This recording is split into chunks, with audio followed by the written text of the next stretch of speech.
Welcome back, everybody. You're here at Behind the Fame, and today's featured video spotlight is on H.G. Wells. We're going to take a quick look at the life and career of H.G. Wells. Join us as we celebrate your favorite celebrities in music, film, television, and pop culture. Join us as we celebrate the life and career of H.G. Wells.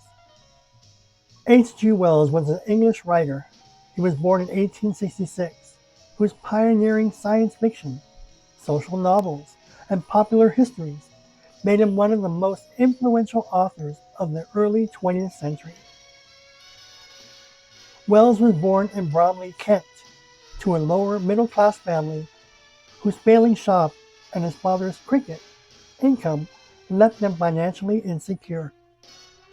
A childhood leg injury confined him to bed and turned him into an avid reader, shaping his ambition to write, while later apprenticeships as a draper and chemist, which he disliked, provided material for his social realist novels like Kips and The History of Mr. Polly. He escaped shop work by becoming a pupil teacher, then won a scholarship to the Normal School of Science in London, where he studied biology under Thomas Henry Huxley, joined debating societies, absorbed socialist ideas, and began publishing early fiction and criticism, a student journal. Wells first made his name with scientific romances such as The Time Machine, The Island of Dr. Moreau, The Invisible Man, The War of the Worlds, and The First Man in the Moon, in which a single extraordinary idea, a so-called Wells Law, is surrounded by realistic detail to make the impossible feel plausible. He also wrote acclaimed realist novels about English class life, numerous short stories, and major non-fiction works, including Anticipations, the best-selling The Outline of History, A Short History of the World. A committed futurist and social critic, he speculated about aircraft, tanks, space travel, nuclear weapons, and a kind of world encyclopedia or global information system, and produced both utopian and dystopian visions in books like A Modern Utopia, The Shape of Things to Come, and When the Sleeper Wakes. Wells married his cousin Isabel in 1891, left her after falling in love with his student Amy Catherine, Jane Robbins, and had 2 sons with Jane while living in places like Woking and Sandgate during his most productive years. He also drew satirical and personal sketches, Pishuas, in his diaries, co-founded the Diabetic Association after developing diabetes, and late in life increasingly described himself as a journalist and public intellectual more than a novelist. Politically, Wells was an outspoken socialist with an interest in planning, technocracy, and world government, sometimes supporting pacifism, but also arguing that modern war and weapons could force social reorganization. His religious views were skeptical and shaped by Darwinism biology. He rejected traditional orthodox while grappling with ethics, human nature, progress in both fiction and essays.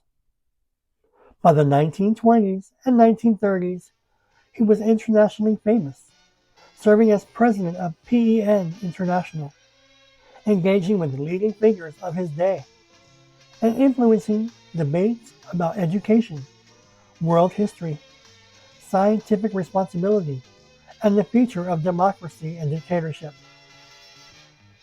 Wells was nominated several times for the Nobel Prize in Literature and has been called the father of science fiction, and even the Shakespeare of science fiction, for defining many of the genre's core themed travel times: alien invasion, invisibility, uplift, and more.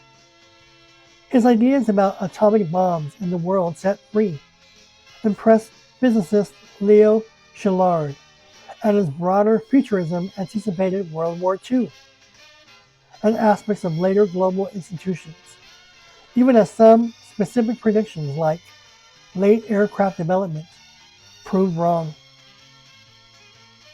Sadly, H.G. Wells died in London in 1946, leaving a body of work that spans imaginative fiction, social critique history, and popular science. His name endures in adaptations of his stories, scholarly societies, and even a lunar crater named H.G. Wells. And that was a brief look into the life and career of H.G. Wells. Now, growing up in junior high, I read all the H.G. Wells novels, and as a kid, visually, by reading those stories, those books of H.G. Wells, like The Time Machine, the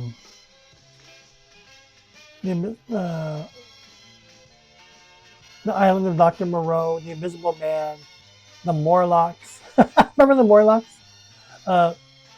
He transported you. Just by reading the book, your mind, he can get into your mind and transport you into his vision of what the future looked like. Time traveling, the monsters, the explosions, the landscape of the future or the past.